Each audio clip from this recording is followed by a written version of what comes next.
Betapa Engkau luar biasa Tuhan, tak pernah berubah soal kasih dan pengampunan, tapi juga tak pernah berubah soal keadilan dan kebenaran. Engkau akan mendengungkannya di segala zaman, juga dalam segala pertimbangan manusia sekalipun. Hari ini kami mau mendengar firman-Mu, bahwa Engkau punya sikap peduli kepada manusia, dan itu pun sesungguhnya ada dalam hidup kami. Melalui kisah Abraham pada hari ini, biarlah Engkau leluasa memberikan apa yang baik kepada kami, dan menguatkan kami untuk selalu belajar dan berjuang terus melakukan firman-Mu. Urapi semuanya kami dengan hikmat marifat surgawi, akal budi dan wahyu, dan juga sebuah sukacita menerima dan melakukan firman-Mu. Di dalam nama-Mu ya Kristus kami berdoa. Amin. Kejadian 18 ayat 20 sampai dengan 32. Kejadian 18 ayat 20 sampai dengan 32.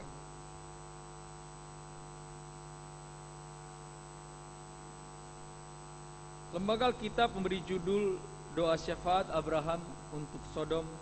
Kejadian 18 ayat 20 sampai 32. Sesudah itu berfirmanlah Tuhan, sesungguhnya banyak keluh kesah orang tentang Sodom dan Gomora, dan sesungguhnya sangat berat dosanya. Baiklah, aku turun untuk melihat apakah benar-benar mereka telah berkelakuan seperti keluh kesah orang yang telah sampai kepadaku atau tidak. Aku hendak mengetahuinya.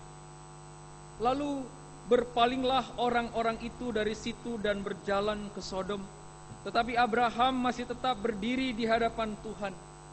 Abraham datang mendekat dan berkata, apakah engkau akan melenyapkan orang benar bersama-sama dengan orang fasik? Bagaimana sekiranya ada 50 orang benar dalam kota itu? Apakah engkau akan melenyapkan tempat itu, dan tidakkah engkau mengampuninya karena ke-50 orang benar yang ada di dalamnya itu? Jauhlah kiranya daripadamu untuk berbuat demikian, membunuh orang benar bersama-sama dengan orang fasik, sehingga orang benar itu seolah-olah sama dengan orang fasik. Jauhlah kiranya yang demikian daripadamu. Masakan hakim segenap bumi tidak menghukum dengan adil? Tuhan berfirman, jika aku dapati 50 orang benar dalam kota Sodom, aku akan mengampuni seluruh tempat itu karena mereka. Abraham menyahut, sesungguhnya aku telah memberanikan diri berkata kepada Tuhan, walaupun aku debu dan abu, sekiranya kurang 5 orang dari ke-50 orang benar itu, apakah engkau akan memusnahkan seluruh kota itu karena yang 5 itu? Firman-Nya, aku tidak akan memusnahkannya jika kudapati 45 di sana. Lagi Abraham melanjutkan perkataannya kepadanya, sekira 40 didapati di sana. Firman-Nya, aku tidak akan berbuat demikian karena yang 40 itu. Katanya, janganlah kiranya Tuhan murka kalau aku berkata sekali lagi, sekiranya 30 didapati di sana. Firman-Nya, aku tidak akan berbuat demikian jika aku dapati 30 di sana.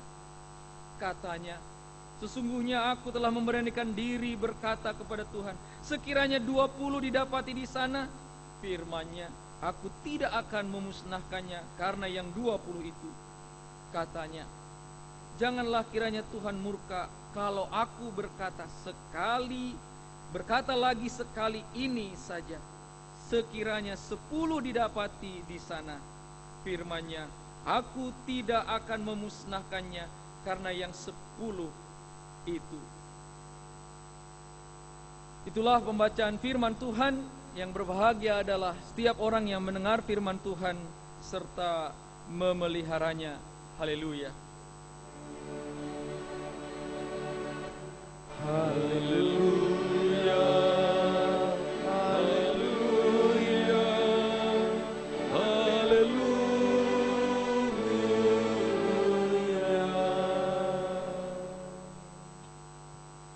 Saudara yang terkasih, mari kita membuka hati kita untuk merubah sebuah pemahaman.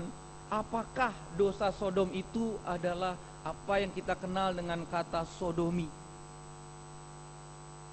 Betulkah itu dosa Sodom dan Gomora?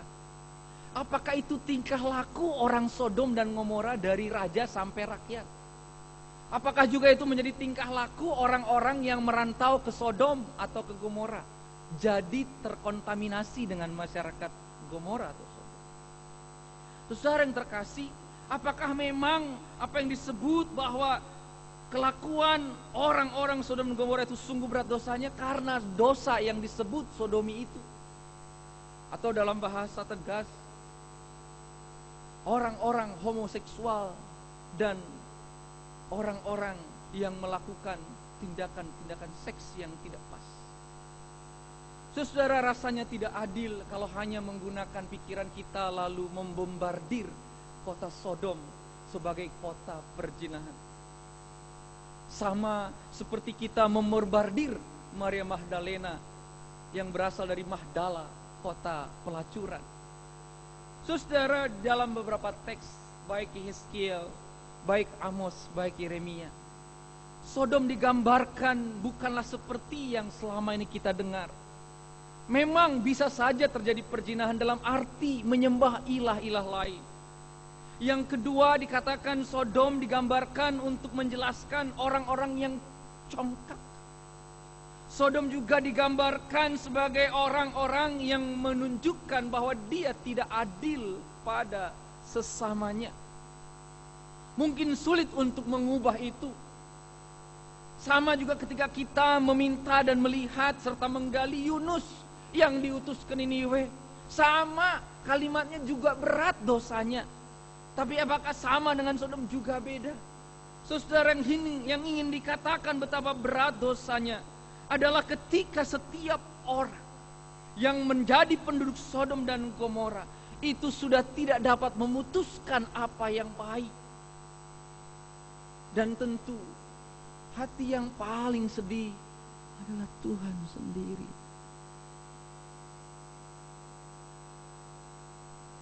Ketika seseorang tidak dapat memutuskan yang baik, ketika seseorang dibelenggu dengan kesalahan-kesalahan yang dialami, maka yang paling peduli hanyalah Tuhan sendiri. Setiap orang melakukan kesalahan. Dan seringkali banyak orang tidak peduli dengan orang itu dan selalu dianggap, ditaruh sebuah meterai bahwa orang ini dicap dengan orang yang tidak baik. Tapi Tuhan tidak seperti itu. Saudara, Pendeta Gerrit Singgih mencoba membuka sebuah pencerahan kepada kita. Apakah memang Sodom seperti itu? Lalu apakah dosa yang sangat berat itu adalah dosa yang sama dengan Sodom? Sehingga Allah tidak peduli karena dosa yang berat. Saudara yang terkasih, ini yang menjadi pertimbangan Abraham. Inilah yang menjadi pertimbangan seorang Abraham yang dipanggil secara khusus untuk memenuhi janji Allah. Dan di dalam pertimbangan itu Abraham bertanya, apakah benar engkau seperti itu Tuhan? Apakah kepedulianmu hanya terbatas kalau orang itu baik, kalau orang itu suci, kalau orang itu melakukan yang benar? Apakah pertimbanganmu hanya untuk orang-orang yang menyenangkan hatimu? Abraham merasa tidak demikian. Abraham mengenal Tuhan dalam bahasa yang sangat-sangat sederhana, bahwa aku telah memilih engkau dari keluargamu, dari kaum keluargamu. Kata kaum keluarga, saudara, itu berbicara kalau kita mempunyai keluarga besar dan silsilah yang panjang. Kalau orang Medan bilang tarombo, kalau orang banyak bilang silsilah. Bahwa kita punya keluarga besar, si bapaknya ini, lalu istrinya ini, anaknya ini. Dan bisa bayangkan saudara, dari keluarga besar itu, katakanlah 100 atau 1000, Abraham diambil sebagai keluarga yang dipilih untuk memenuhi janji. Padahal keluarga ini besar.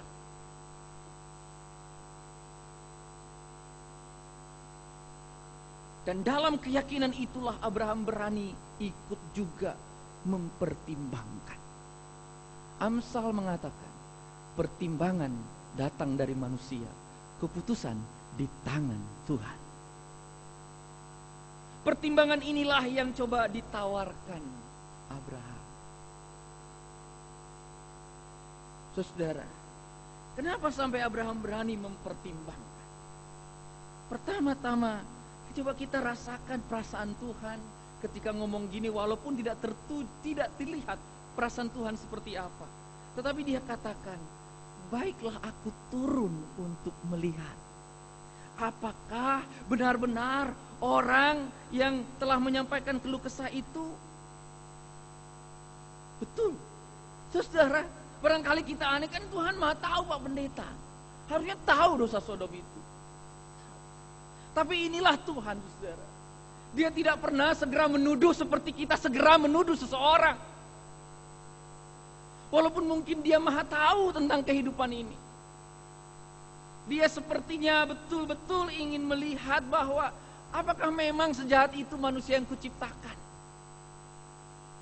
Saudara, aku mau turun. Walaupun memang ada hal yang menarik di sini. Tuhan, tanda kutip, keburu ngutus malaikatnya duluan begitu. Tapi saudara, Abraham menemukan satu sifat Tuhan yang luar biasa. Dia tidak segera memutuskan walaupun dia seorang hakim di atas segala hakim. Wong di pengadilan aja kalau seseorang melakukan kejahatan, apakah Anda mau berubah? Pertimbangan hukuman ada kok Bapak Ibu. Betulkah? Betul kan demikian? Ada pertimbangan. Sehingga ada yang disebut grasi, ada yang disebut remisi, ada yang disebut abolisi. Bisa pembebasan, bisa pengurangan. Masakan manusia yang diciptakan Tuhan tidak meneruskan semangat kepedulian ini. Dan inilah yang dikenal Abraham dengan sangat luar biasa. Mari sedikit kita lihat hidup kita. Siapa yang rutin 3 kali seminggu lah, untuk tidak mengatakan setiap hari berdoa untuk satu RW di RW Bapak Ibu? Ada? Rutin 3 hari seminggu lah. Tuhan, aku tinggal di RW 12. Dan engkau tahu banyak di sini orang-orang yang percaya dan tidak percaya kepadamu. Sampai enggak kita ke sana untuk berdoa? Atau sebaliknya, menurut Bapak Ibu, adakah kota seperti Sodom dan Gomora sekarang ini di Indonesia? Lalu kita dengan tekun juga berdoa pada Tuhan supaya Tuhan memperhatikan. Atau sebaliknya, kita adalah mungkin sedikit loncat jauh lagi seperti Yunus. Biarin aja, mampus Tuhan, hukum aja mereka berdosa kok. Saudara, mari coba kita tanya. Atau yang paling ekstrim, kadang ya tidak melulu sih. Kadang semacam gerakan hati, atau memang sebuah perasaan sendiri ketika kita naik angkot. Tuhan, berkati seluruh penumpang di angkot ini termasuk pengemudinya. Atau gambaran suasana pesawat, orang yang bisa saja begitu amat takut ketika ada getaran. Saya tidak tahu apakah mereka sedang takut atau sedang berdoa. Tetapi paling tidak kita bisa mengambil keputusan, Tuhan, berikan damai sejahtera untuk penumpang pesawat ini, dan berikan kekuatan pada pilot mengendalikan pesawat ini. Saudara, sebenarnya pertimbangan demikian dapat juga kita berikan. Karena kita pun sesungguhnya sedang peduli pada orang lain. Tapi mari kita tanya dulu, apa betul saudara-saudara peduli? Dalam diskusi dan perdebatan teologi, kami lebih banyak sepakat Abraham tidak peduli dengan Sodom dan Gomora. Dia hanya peduli pada siapa? Lot dan keluarga. Bukankah ketika kita tahu bahwa ada bencana di Aceh, di Timor, dimanapun, langsung yang kita telepon keluarga kita yang ada di sana, halo, tante kena nggak? Bukankah begitu? Betul? Kayak kemarin seorang pendeta GKJ ketika tahu Jakarta banjir, yang terkena Jakarta Utara itu langsung, Pak Tohom kena nggak? Saudara, itulah kebiasaan kita. Bisa jadi itu juga maunya Abraham saja. Tapi saudara, hari ini betul-betul kita ingin diajak peduli sedalam-dalamnya. Sebuah lagu yang mengatakan Allah peduli, Allah mengerti. Betul-betul Dia peduli pada segala kehidupan kita, saudara. Kalau Dia peduli kepada segala kehidupan kita, maka Dia lebih peduli lagi kepada orang-orang yang tidak dianggap oleh orang lain. Pada saat ini kita berada di bulan kesaksian pelayanan, hendak mengingatkan kembali bagaimana kepedulian kita kepada seseorang, kepada sesama. Jangan berhitung soal itu, tapi perlu untuk mempertimbangkan kepedulian itu. Ada sebuah kisah yang menarik, saudara yang terkasih dalam Tuhan Yesus Kristus. Ketika terjadi kerusuhan di sebuah tempat dan dari daerah lain ingin menolong, kan gak mudah masuk ke sebuah tempat itu untuk menolong. Gak mudah, karena bisa jadi orang luar adalah orang yang mengganggu kekacauan atau mengganggu kedamaian yang ada di sana. Lalu saudara, apakah kita peduli sedemikian rupa lalu kita serampangan melakukan penelitian ke sana? Oh, bagaimana saya dapat menolong orang-orang di sana? Diputuskanlah oleh sebuah gereja ini bahwa udah 5-6 orang Anda pergi ke sana, gak usah naik pesawat, naik mobil, jangan gak usah terburu-buru karena ada penelitian. Anda bisa mampir kalau capek, Anda bisa makan kalau lelah. Pokoknya datanglah pergi ke sana, saudara.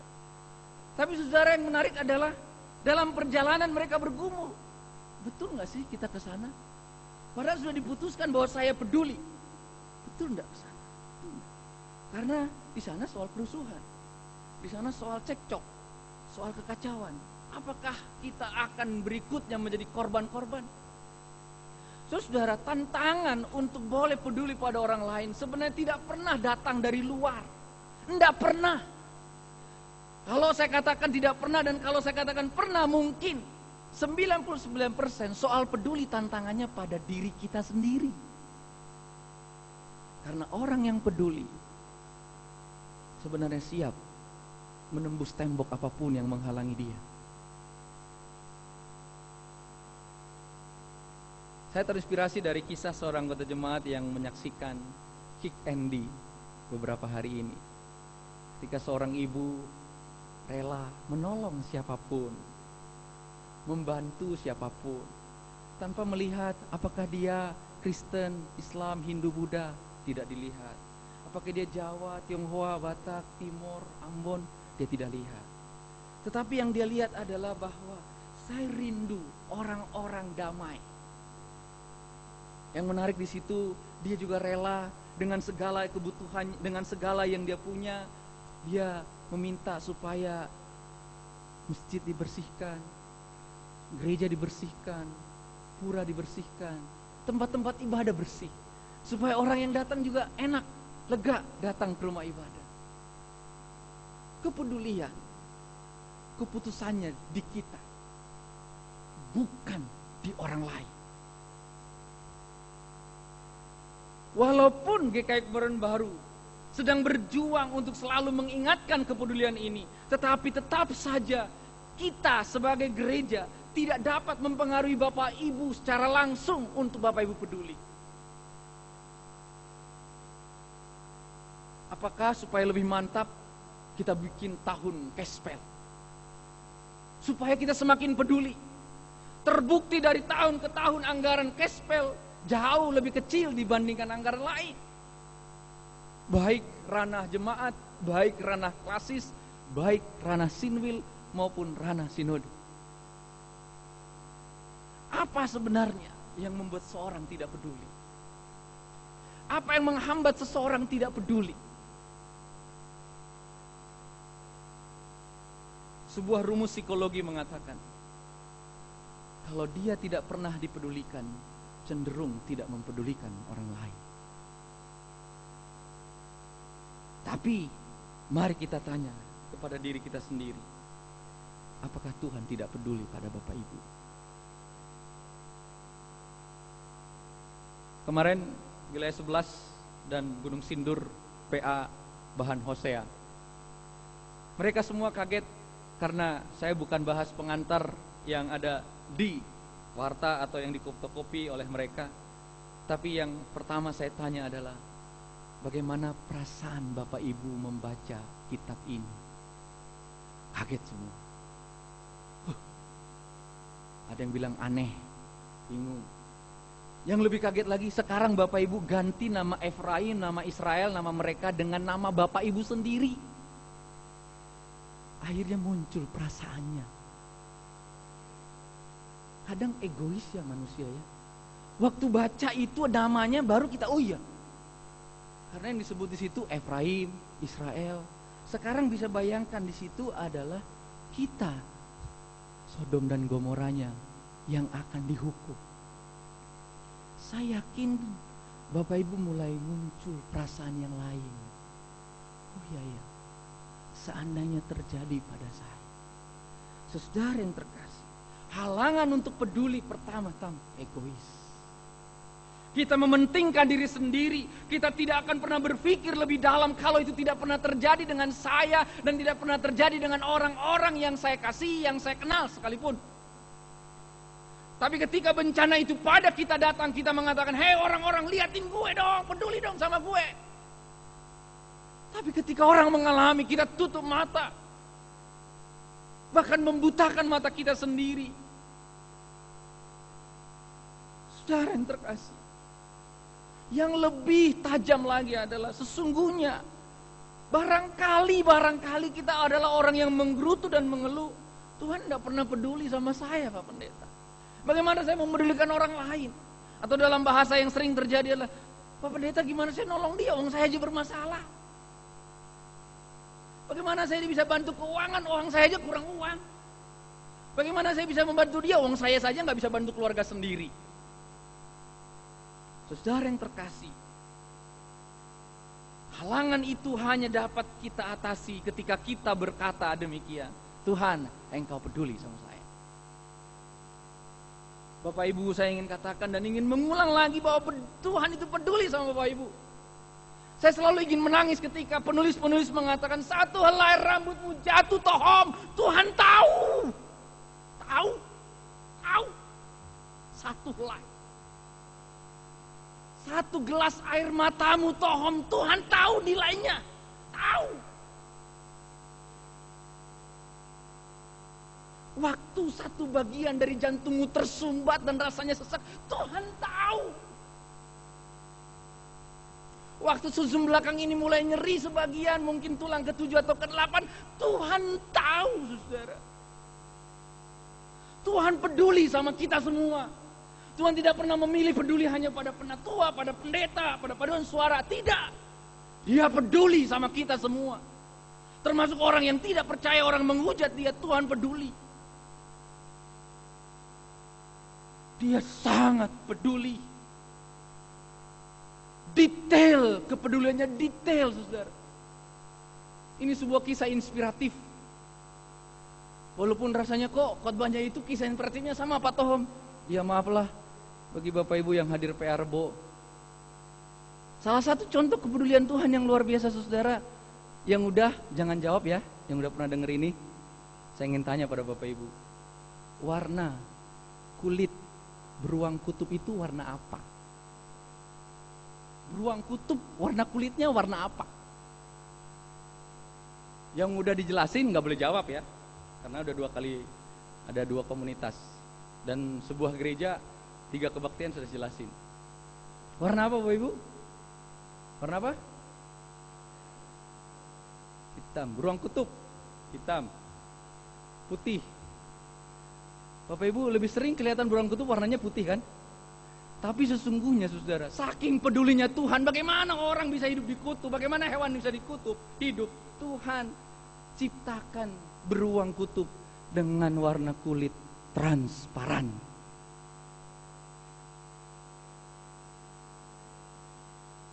Saking pedulinya dia sama hewan. Apalagi Matius 6, burung pipit di udara. Semalam di GKI Serpong diingatkan lagi, burung pipit dipelihara. Apalagi saudara dan saya sangat-sangat peduli. Oleh karena itu tidak ada pilihan untuk kita. Kita pun butuh, bahkan harus, kudu, makruh, wajib peduli pada orang lain. Tinggal bagaimana kita merencanakan kepedulian kita. Kalau perlu seperti Abraham mempertimbangkan kepedulian. Kita tidak akan pernah menemukan lagi yang namanya Sodom dan Gomora. Siapa yang bisa nentuin sebuah kota itu paling jahat? Ada yang bisa? Oh, Jakarta gitu paling jahat, Bandung gitu, Medan begitu, tidak ada. Dan itu akan dapat kita enyahkan. Kita tidak perlu melihat apapun yang sedang terjadi di sana. Pertama-tama bahwa kita ingin bahwa mereka menikmati cinta dan kasih Allah. Kepedulian yang paling sederhana dan mudah adalah berdoa. Saya lupa nama perempuan yang diundang oleh seorang presiden Amerika Serikat karena dia peduli untuk perdamaian Uni Soviet dan Amerika beberapa puluh tahun yang lalu, 20 atau 30. Dia peduli dan dia berdoa terus-menerus. Saya mengingat teman saya, seorang mahasiswa teologi dari Korea, Myung Yakim. Ketika ditanya Pendeta L. Baker, Nona, kenapa kamu sekolah teologi di Indonesia? Saudara, kata-kata itu menghujam kami semua orang Indonesia. Dia katakan, saya peduli dengan orang Indonesia dan saya mau menginjili orang Indonesia. Dia adalah seorang Korea.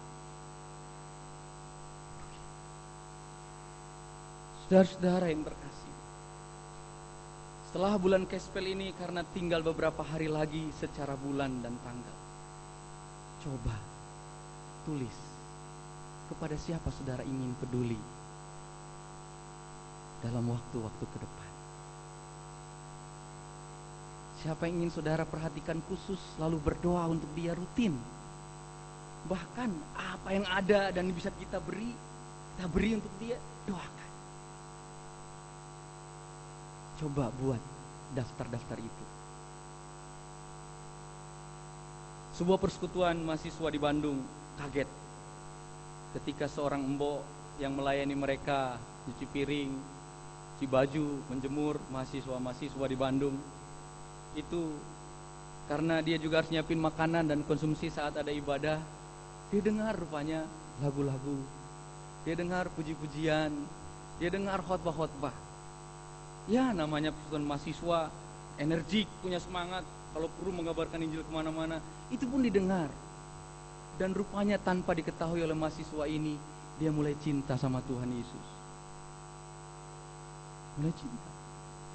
Lalu kurang lebih beberapa bulan kemudian, orang kaget ketika setiap pelayanan terjadi, Simbo punya tulisan, catatan. Mahasiswa pikir belanjaan hari ini. Bu, tulis apa, Bu? Kok ini nama orang bukan nama sayur, daging gitu. Siapa nih, Bu? Ini orang-orang yang saya perhatikan dan saya doakan setiap hari. Kan kemarin ada persekutuan di sini kan? Kan khotbahnya perhatikan orang. Lalu menceritakan Yesus. Ya saya catat namanya. Jadi langganan saya jual tukang daging, saya catat. Yang jual kol, saya catat. Tukang beca yang nganter saya ke pasar, saya catat. Dan itu didoakan rutin oleh Mbok ini. Luar biasa. Soal mengubah hidup orang lain, itu urusan Tuhan. Tapi paling tidak cinta dan kepedulian kita menolong cinta Tuhan dapat dirasakan kepada setiap orang. Saudara yang terkasih. Dan untuk perdalam Karena bagian Gospel selalu dimulai dari rumah. Sebagai kisah penutup kepedulian seorang suami terhadap istri. Saudara, ketika seorang istri mengalami sebuah penyakit, maka sang suami berani mengatakan, saya akan meninggalkan yang lain untukmu. Dan kalimat yang disebutkan adalah bahwa kamu tidak pernah sakit, kamu sembuh. Rupanya saudara, kalimat itu menghujam di hati sang istri lalu menggelora. Mandi dilayani dengan baik, makan disuapi, ingin tidur digendong, semua dilakukan kepedulian. Cintanya tetap sama. Untuk hal-hal kecil, dia pergi keluar, dia bawa ke mall, dia bawa. Walaupun mungkin banyak orang yang malu membawa pasangannya yang mungkin sudah cacat, sakit. Tapi saudara, saya melihat kisah ini menginspirasi khotbah hari ini juga. Karena inspirasi ini semalam saya dapatkan dari sepasang suami istri yang bercerita bagaimana kepedulian itu muncul. Maka yang menarik pertanyaan mendalam, apakah karena dia istri atau suami? Saya berani katakan, kalau kepedulian itu datangnya selalu dari Tuhan dan hati terdalam, kita tidak akan menyangkut pautkannya, dia istri saya, dia anak saya, dia orang tua saya. Gak usah ditanya soal peduli, ya memang hukumnya demikian kita harus peduli. Tetapi saudara, yang terdalam adalah bahwa kepedulian kita kepada sesama pertama-tama muncul dan lahir ketika kita mengamini dan mengimani bahwa memang Tuhan yang kita sembah di dalam Yesus Kristus adalah Tuhan yang selalu peduli.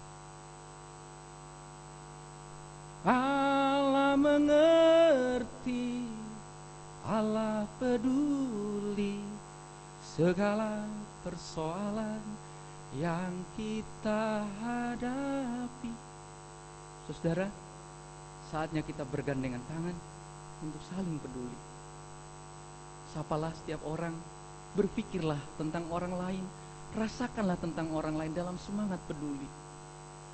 Saya percaya semua akan menjadi lebih baik. Walaupun harus saya tutup dengan kata-kata bahwa Abraham pun taat pada Tuhan. Sodom tetap dihancurkan, tapi paling tidak kepedulian pada sesama butuh selalu diperjuangkan. Amin.